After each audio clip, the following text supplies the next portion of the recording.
How do you discover what your vision is? How do you discover what your compelling future is for your life? See, I believe that all of us need to have a compelling future, something we're so excited for, a vision for our life that makes us want to wake up early and stay up late. Something that makes today count, that we're willing to invest in ourselves, to grow, to improve, to put in the time, to put in the work, to set goals for our life today that can help move us in that direction of where we want to go, to turn that dream, that vision you have into a reality, to manifest that. And it says in the Bible that without a vision, people perish.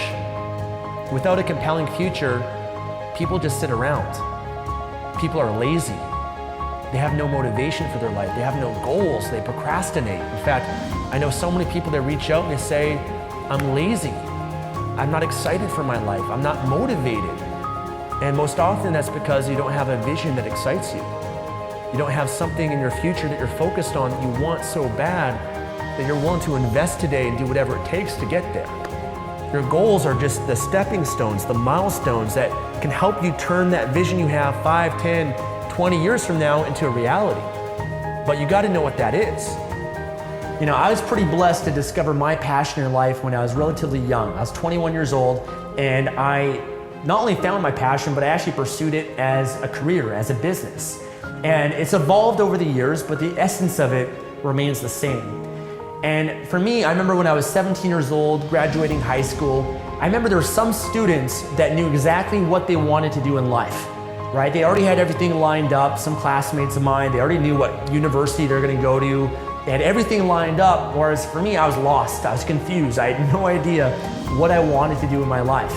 And I think that's pretty normal. Well, you don't really know if something is going to be your passion or your mission unless you've already done it, right? Because you can have these thoughts that, yeah, you know what, when I get a job as an architect, or when I get a job as a business owner, or as an engineer, or as a doctor, then that's going to be my passion. Well, you don't really know if that's going to be your passion unless you're actually doing it already. Because maybe you think that's what you want, but then you go and pursue it, and you become a doctor, you become an engineer, you become an architect, and sure enough, you realize that this isn't really what you want.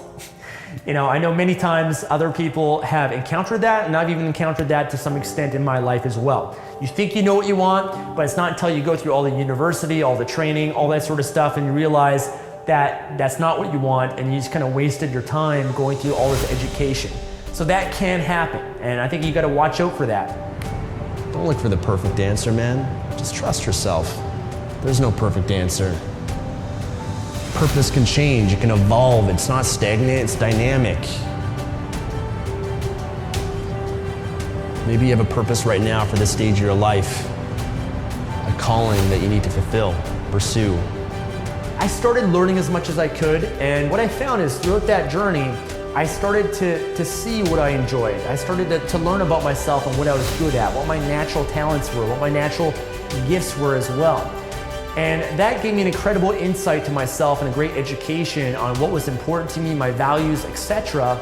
And I also looked at what I consistently did every day and things in the past that made me feel alive and excited and try to find ways that I could align myself with that in a career or in a business one day. And I think another very powerful thing that you can do as a young person or any person at any stage of your life is go through experimentation. Like I said, you don't really know whether or not you're going to actually enjoy something until you're actually doing it. And so I think when you're young, it's a great opportunity to try as many different things as possible. You know, try different jobs, try different businesses, try different hobbies, different activities, try volunteering. And what you want to do is you want to actually pursue these different activities from a place of self-development.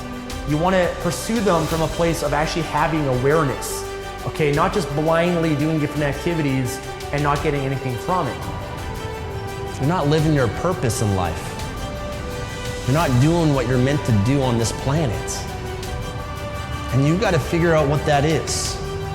Only you know what that is. Nobody can tell you. Nobody can give you that answer. There comes a time in your life, guys, you got to stop asking the questions of everybody else. And you got to start asking the questions of yourself. Because you have the answers. You just gotta trust yourself. Dig deep. Do some soul searching.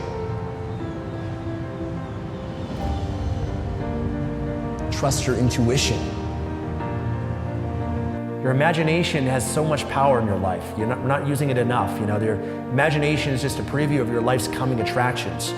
Einstein said that your imagination is even more powerful than knowledge, because knowledge is what is, imagination is what could be. And the more that you see and you imagine what that perfect day is for your life, the more excited you're going to be. Now, the perfect day is really just one day, any day that you want for your life, 5, 10, 20 years from now, of what your life would be like.